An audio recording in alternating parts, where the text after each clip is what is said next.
हरे कृष्णा, जय श्री राम। सभी को सादर प्रणाम। श्रीमद् वाल्मीकि रामायण सत्र संख्या 102 में सभी भक्तों का स्वागत है। हम सभी यहाँ पर, जैसा सत्रों का स्वरूप है, पूर्ववर्ती सत्र की संक्षिप्त पुनरावृत्ति के साथ आज के सत्र के लिए एक एक श्लोक का वाचन, अनुवाद, श्रवण और पठन करते हुए आगे बढ़ेंगे।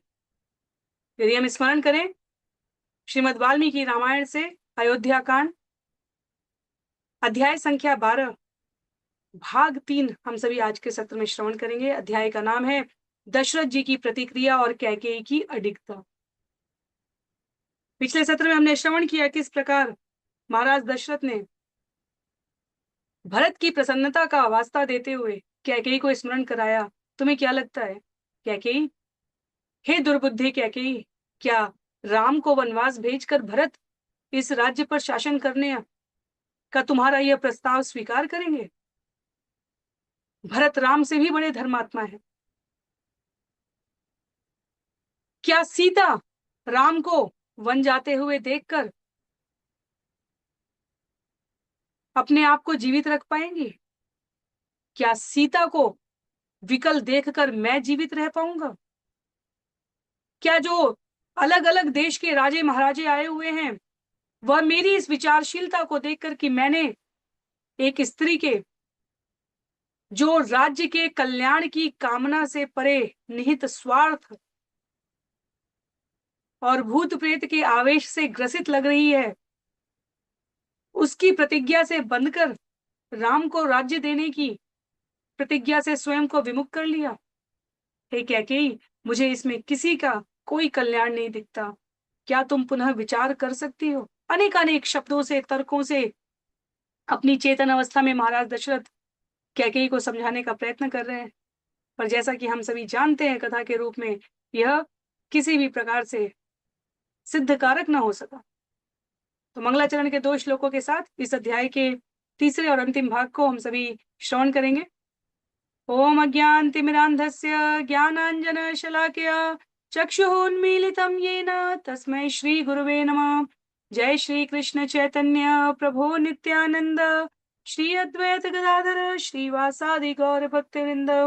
हरे कृष्ण कृष्ण कृष्ण हरे हरे, हरे राम राम राम हरे हरे। हरे कृष्णा। सभी को सादर प्रणाम। पुनः स्वागत है सत्र संख्या 102 में। हम सभी अयोध्या कांड अध्याय 12 भाग 3 श्रवण कर रहे हैं। महाराज दशरथ कहते हैं, लगता है मेरी कोई कही बात तुम्हें समझ में नहीं आ रही है। ऐसा लगता है कि मैं जिस दुख को भोग रहा हूं वह मेरे पूर्व जन्म के पापों का फल है। यदि मैं विचार करूं तो इतने समय से मैंने तुम्हारा हित किया, तुम्हारी रक्षा की, तुम्हारा आलिंगन किया, पर मैं अज्ञात था इस बात से, इस अनुभव से कि एक दिन तुम ही मेरी मृत्यु का कारण बनोगी जिसकी मैं रक्षा कर रहा हूं। आगे कहते हैं श्लोक संख्या 81 में, अज्ञानादुप संपन्ना रज्जुरुद्दंडनी यथा रममाणस्त्वया सार्धम मृत्युम त्वाम नाभिलक्षये। जैसे बालक एकांत में खेलता खेलता कहीं ये नहीं पहचान पाता कि उसने रस्सी पकड़ी है या कोई काला नाग पकड़ लिया है, वैसे ही तुम्हारे साथ आहार विहार करते हुए मैंने कभी ये विचार नहीं किया कि तुम साक्षात मेरी मौत हो जिसका मैंने, मृत्यु हो जिसका मैंने आलिंगन कर रखा है। बालो रहसि हस्तेन कृष्ण सर्पम इवास्पृशम मया ह्यप्रतिकः पुत्र स महात्मा दुरात्मन। मुझसे बढ़कर ऐसा कौन दुरात्मा होगा जिसने अपने महात्मा पुत्र को पितृहीन बना दिया। मैं पिता होकर अपने पुत्र की रक्षा करने में आज असमर्थ हो गया। मैं नहीं पहचान रहा था कि तुम वास्तव में कौन हो। तम तु माम जीवलोकोऽयं नूनमाक्रोष्टुमर्हति वालिशोऽवत् कामात्मा राजा दशरथो भृशम। यह विश्व, यह संसार निश्चय ही मुझे धिक्कारेगा, मेरी निंदा करेगा, मुझे अत्यंत कामी और मूर्ख राजा के रूप में घोषित करेगा। क्यों करेगा? स्त्री कृते यह प्रियम पुत्रम वनम प्रस्थापयिष्यति व्रतश्च ब्रह्मचर्यश्च गुरुभिश्चोपकर्षिता। कहेगा यह जगत कि एक स्त्री को संतुष्ट करने के लिए अपने महात्मा धर्मात्मा स्नेह से भी परे जाकर जीवन को, प्राण को प्रिय रामचंद्र को वन में भेज रहा है। वह राम जो वेदों का अध्ययन करने वाले, ब्रह्मचर्य व्रत का पालन करने वाले, गुरुजनों की सेवा में अपना समय व्यतीत करने वाले रहे हैं,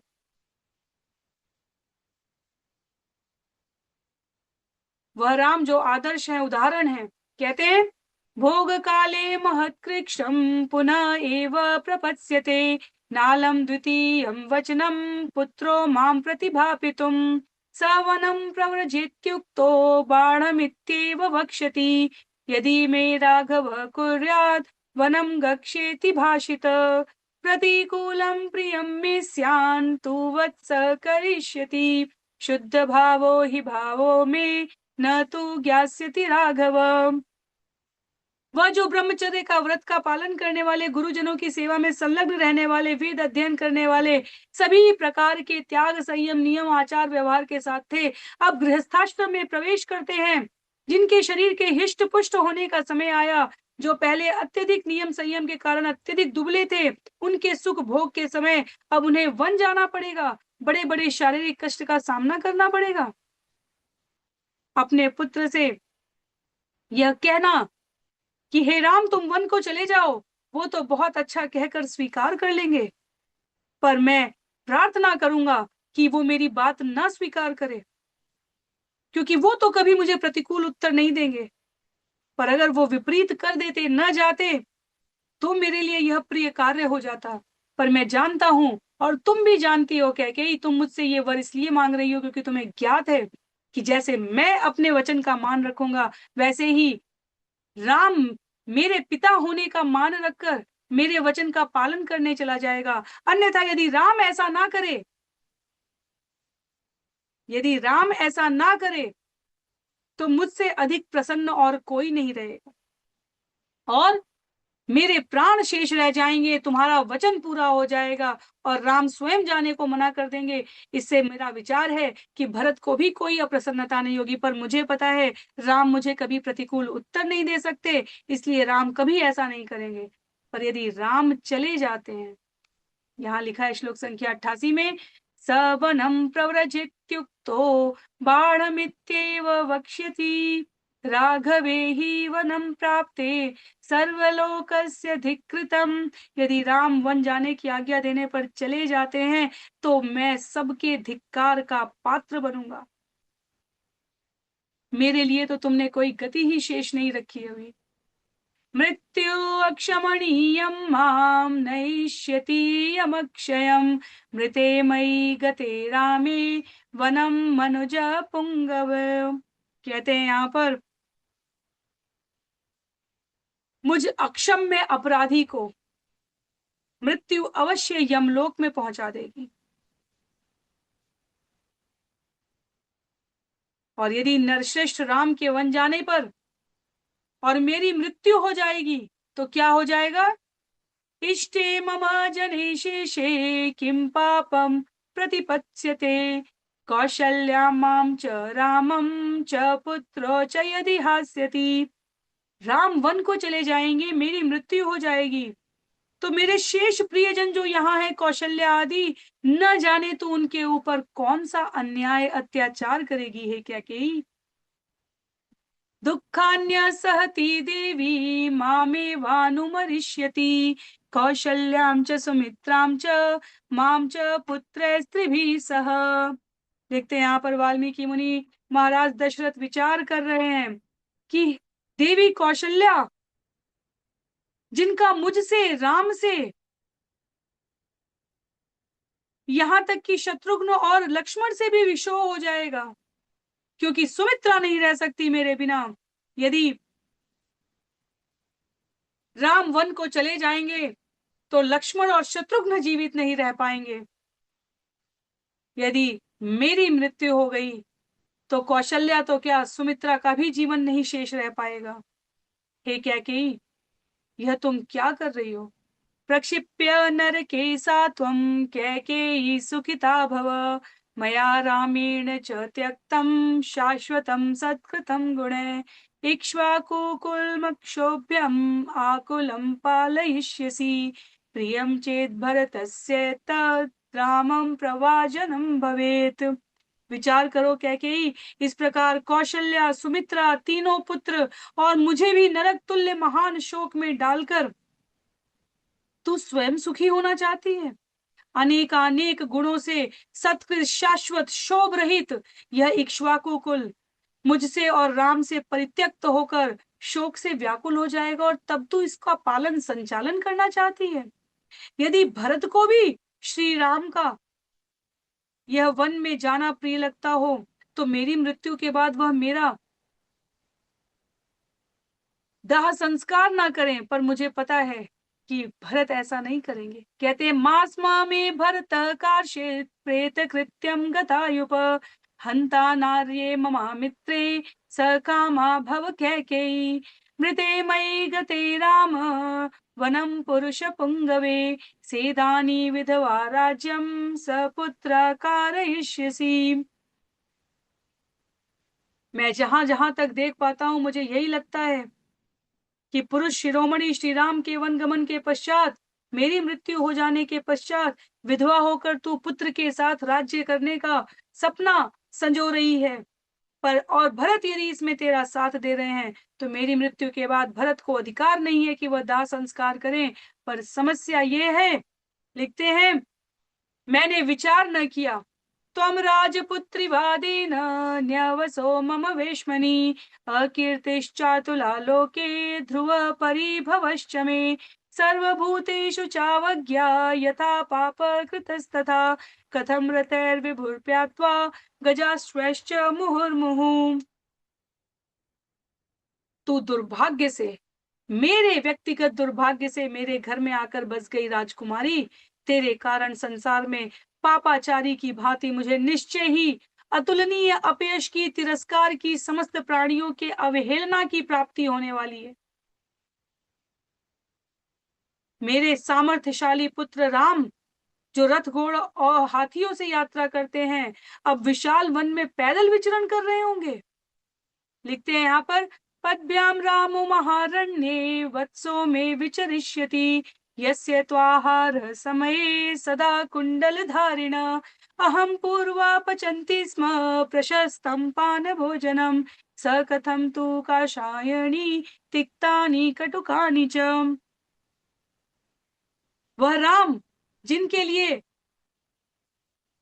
कुंडलधारी रसोइये प्रसन्न होकर पहले मैं बनाऊंगा, पहले मैं बनाऊंगा, उनके खाने पीने की वस्तुएं, सामग्री ऐसे कहकर अपने आप को प्रस्तुत करते हैं, वह राम अब वन में कसैले, तिक्त, कड़वे फलों का आहार करते हुए किस तरह जीवन व्यतीत करेंगे।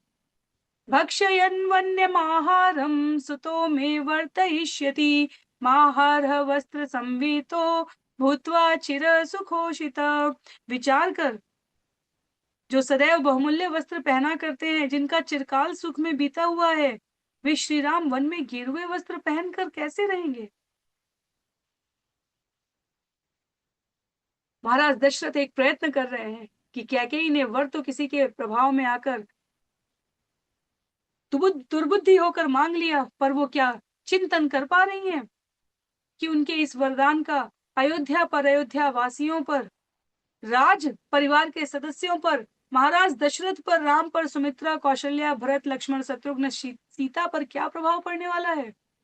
काषाय परिधानस्तु कथम भूमौ निवत्स्यति, कस्य तद्दारुणं वाक्यम एवं विधम अचिंतितम, रामस्यारण्यगमनं भरतस्याभिषेचनं दिगस्तु योषितो नाम षठा स्वार्थपरा सदा न ब्रवीमि स्त्रिय सर्वा भरतस्यैव मातरम।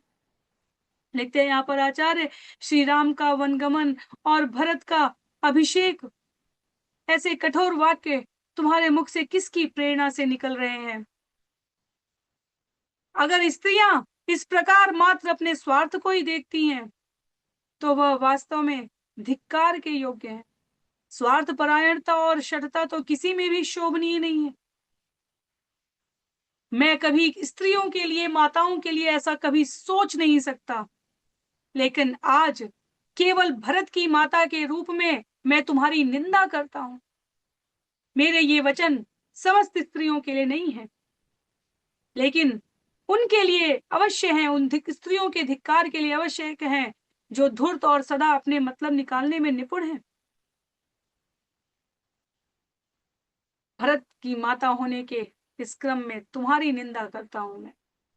अनर्थ भावे अर्थ परे नृशंसे ममानुतापाय निविष्ट भावे किमप्रियं पश्यसि मन्निमित्तं हितानुकारिण्यथवापि रामे। अनर्थ में ही अपनी बुद्धि रखने वाली है क्रूर कैकेयी, तू मुझे संताप देने के लिए इस घर में अभी तक बनी हुई थी। अरे मैंने तुम्हारा कौन सा प्रिय किया, तुमने अपना कौन सा प्रिय होता हुआ देख लिया? सबका निरंतर हित करने वाले राम में तुम्हें ऐसी कौन सी बुराई दिख गई? परित्ययो पितरो हि पुत्रा भार्या पतिंशापि कृतानुरागा कृष्णं हि सर्वं कुपितं जगत्यात् दृष्ट्यैव रामं व्यसने निमग्नम्। हे कैकेयी, श्री राम को संकट में डूबा हुआ देखकर तो पिता अपने पुत्रों को त्याग देंगे, अनुरागिणी स्त्रियां अपने पति का त्याग कर देंगी। यह सारा जगत ही कुपित और विपरीत व्यवहार करने वाला हो जाएगा। कहना चाह रहे हैं यहाँ पर महाराज दशरथ कि जहां श्री राम जाएंगे वहां अत्यंत उनके पीछे वाले जगत में, संसार में अत्यंत उथल पुथल मच जाएगी, बहुत अनर्थ हो जाएगा। कोई पति अपनी पत्नी पर विश्वास नहीं करेगा, पिता अपने पुत्रों का त्याग कर देगा कि कहीं ऐसी कोई आज्ञा ना देनी पड़े जिससे हम अपने संतान का हित ना कर पाए। यह संपूर्ण जगत विपरीत व्यवहार करने लगेगा। यह सारा जगत श्री राम का अनुगामी होकर वन में चला जाएगा। पीछे तो किस खाली राज्य पर शासन करने का स्वप्न संजोकर भरत के लिए गद्दी और राम के लिए वनवास मांग रही है। अहम पुनर्देव कुमार रूपम अलंकृतं तं सुतमाव्रजन्तं नन्दामि पश्यन्नपि दर्शनेन भवामि दृष्ट्वा च पुनर्युवेव। हे कैकेयी, देव कुमार के समान कमनीय रूप वाले अपने पुत्र श्री राम को जब मैं वस्त्र और आभूषण से विभूषित होकर देखता हूँ तो नेत्रों से उनकी शोभा निहार कर मैं निहाल हो जाता हूँ, मेरा जीवन धन्य हो जाता है। ऐसा पड़ता है जैसे मैं पुनः युवा हो गया हूँ, मेरा शरीर नवीन उत्साह से उत्साहित हो जाता है। तू मुझसे वह सब कुछ छीन लेना चाहती है। विनापि सूर्येण भवेत् प्रवृत्ति अवर्षता वज्रधरेण वापि रामं तु गक्षन्तमितः समीक्ष्य जीवेन्न कथे कश्चित् चेतना में। कदाचित सूर्य के बिना इस संसार का कार्य संभव हो जाए, वज्रधारी इंद्र के वर्षा न करने पर भी प्राणियों का जीवन सुरक्षित रह जाए, पर मेरे वचनों का विश्वास कर राम के यहाँ से, अयोध्या से वन जाते हुए देखकर इस अयोध्या में कोई जीवित नहीं रह पाएगा, कोई कभी सुखी नहीं रह पाएगा, ऐसी मेरी धारणा है। मेरे वचनों का विश्वास कर। विनाश कामाम हिताम मित्राम आवासयं मृत्युमिवात्मनस्त्वाम्। चिरं वतांकेन धृतासि सर्पी, महाविशातेन हतोस्मि मोहात्। अरे तू मेरा विनाश चाहने वाली, मेरा हित करने वाली शत्रु रूपिणी, जैसे कोई अपनी ही मृत्यु को घर में स्थान देता है, उसी प्रकार मैंने तुझे अपने घर में यूं ही रखा इतने समय तक। खेद की बात है कि मैंने मोहवश तुझ जैसी महाविशाली सर्पिणी नागिन को चिरकाल तक अपने अंक में मोहवश स्नेह का पात्र बनाकर रखा, और उसके कारण ही आज हम सबकी मृत्यु तेरे इस व्यवहार से सुनिश्चित हो गई।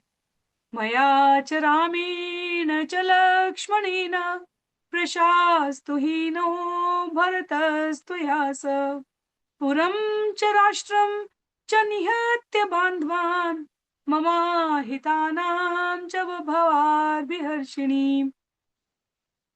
अब तू श्री राम को, लक्ष्मण को, हम सबको तिलांजलि देकर अपने पुत्र भरत के साथ राज्य करना चाहती है। हमारे बंधु बांधवों को, नगरों को, राज्यों को उजाड़ कर, नष्ट कर, हमारे वैरियों को प्रसन्न कर, हमारे शत्रुओं का हर्ष बढ़ाने वाली नृशंस वृत्ते व्यसन प्रहारिणी, प्रसह्य वाक्यम यदि हाद्य भाषसे, न नाम ते केन मुखात् पतन्त्यतो, विषीर्यमाणा दशना सहस्रदा। अरे क्रूरता पूर्वक व्यवहार करने वाली कैकेयी, संकट में पड़े हुए मुझ पर तू ऐसा प्रहार क्यों कर रही है? जब तेरे मुंह से ऐसे दुराग्रहपूर्ण कठोर वचनों को मैंने सुना, उसी समय तेरे दांत के 1000 टुकड़े क्यों नहीं हो गए? तेरे मुंह से ये दांत नीचे क्यों नहीं गिर गए? न किंचिदाह हितमप्रियं वचो, न वेत्ति राम परुषाणि भापितुम्, कथं नु रामे अभिरामवादिनी, ब्रवीषि दोषान् गुण नित्य सम्मते। मेरे श्री राम ने, हमारे श्री राम ने तो कभी किसी से कोई अप्रिय हितकारी वचन नहीं कहे। कटु वचन तो बोलना वह जानते ही नहीं है। अपने गुणों के कारण वह सदैव श्रद्धा के, सम्मान के, प्रशंसा के पात्र रहे हैं। उन मनोहर वचन बोलने वाले श्री राम में ऐसा कौन सा दोष तूने देख लिया कि वह वनवास देने को तू तत्पर हो गई? ऐसा दोषारोपण क्यों करती है? वह राम जिसने कभी किसी का अप्रिय नहीं किया, तूने उसका इतना बड़ा अप्रिय साधने का विचार कर लिया। प्रताम्य वा प्रज्वल वा प्रणश्य वा, सहस्रशो वा स्फुटिता महिं व्रज, न ते करिष्यामि वचः सुदारुणम्, ममाहितं कैकेयी राजपांचनी। ओ कैकेयी, राज के कुल की जीती जागती कलंकिनी कैकेयी, कहीं ग्लानि में डूब जा, कहीं आग में जलकर नष्ट हो जा, कहीं विष खाकर प्राण दे दे, कहीं पृथ्वी में हजारों दरारें बनाकर उसमें समा जा जमीन में, पर मेरा अहित करने वाली तेरी इस दारुण बात को, जिसको करने से हमारा सरासर अहित है, हम कभी नहीं मानेंगे। शुरोपमां नित्यमसत् प्रियं वदाम, प्रदुष्ट भावां स्वकुलोपघातिनीं, न जीवितुं त्वां विषहे मनोरमा, दिदक्षमाणां हृदयं सबंधनम्। क्योंकि हे देवी, छुरे के समान हृदय को विदीर्ण करने वाली, असत्य किंतु प्रिय मीठे वचन बोलने वाली, सदा से झूठी और सद्भावना से रहित रहने वाली, तेरा हृदय दुष्टता से, दूषित से सदैव भरा रहा है। अपने ही कुल का नाश करके मेरे प्राणों सहित मेरे हृदय को जलाकर भस्म कर देने वाली, मेरे मन को तू भा नहीं रही है। तुझ पापिनी का जीवित रहना मैं सहन नहीं कर सकता। तुझ जैसी दुष्ट और अनर्थकारिणी का मर जाना ही श्रेयस्कर है। न जीवितं मेऽस्ति कुतः पुनः सुखं, विनात्मजेनात्मवत् कृतो रतिः, ममाहितं देवि न कर्तुमर्हसि, स्पृशामि पादावपि ते प्रसीद मे। हम सभी भगवान श्री राम के बिना, मेरे पुत्र श्री राम के बिना जीवित नहीं रह सकते। कहाँ का सुख, कहाँ के सुख की चर्चा, कहाँ का प्रीति और कहाँ का स्नेह। आत्मज्ञ पुरुषों को भी अपने पुत्र से विषोह हो जाने पर शांति नहीं है, चैन नहीं है, संयम नहीं है। अतः मैं तुझसे अनुरोध करता हूं, तेरे पैर छूता हूं, तेरे पैर पड़ता हूं, मुझ पर दया कर, हमारा अनिष्ट मत कर, हमसे हमारा यह संतोष, यह सुख, यह स्नेह न छीन। सभूमि पालो विलपन्ननाथ, स्त्रिया गृहीतो हृदयेति मात्रया, पपात देव्याश्चरणो प्रसारित, उभाव संस्पृश्य यथा तुरस्तथा। इस प्रकार महाराज दशरथ मर्यादा का उल्लंघन करने वाली उस हठीली स्त्री के वश में पड़कर अनाथ की भांति विलाप कर रहे थे। वे देवी कैकेयी के समक्ष दोनों फैले हुए उनके चरणों को छूकर अपने हृदय को कैकेयी के अधीन करके,